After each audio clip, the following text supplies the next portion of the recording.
Le marché des crypto-monnaies vient de nous rappeler sa nature profonde. Il est cyclique et parfois brutal. Solana, qui portait tant d'espoir ces derniers mois, vient de repasser sous la barre psychologique des $100. Face à cette bougie rouge sur les graphiques, l'investisseur zen ne panique pas. Il analyse.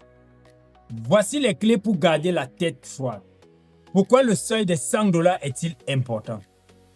En finance, certains chiffres sont des ancres mentales. Les $100 agissaient comme un rempart ou un support. En passant en dessous, Solana ancre dans une zone d'incertitude technique qui peut pousser le prix vers les prochains paliers.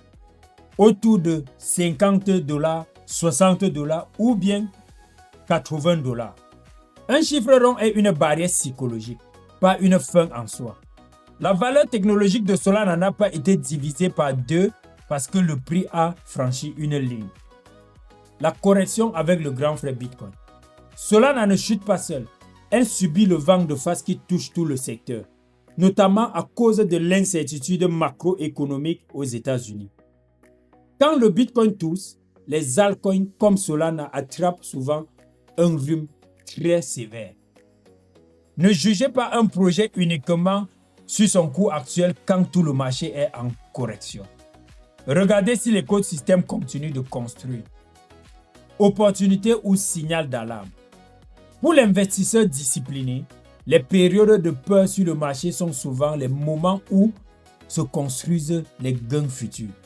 Si vous croyez au projet, ces baisses permettent de faire baisser votre prix de revient moyen.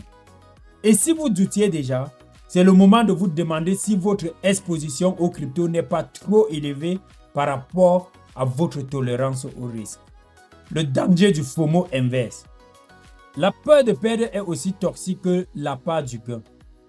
Vendre dans l'urgence à $50 ou $60 alors qu'on a acheté à $120 est souvent le meilleur moyen de valider une perte latente que l'on aurait pu éviter en étant patient.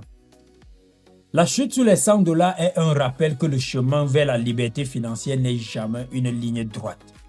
Solana reste une chaîne plus active au monde. Si vos fondamentaux n'ont pas changé, le prix n'est qu'une information passagère. Le secret de la sérénité. Avoir assez de liquide de côté pour ne jamais être forcé de vendre dans un creux de marché. Voyez-vous ce passage sous les $100 comme un signal de sortie ou une occasion de renforcer votre portefeuille à prix soldé? Abonnez-vous sur Finance Zen pour plus de contenu.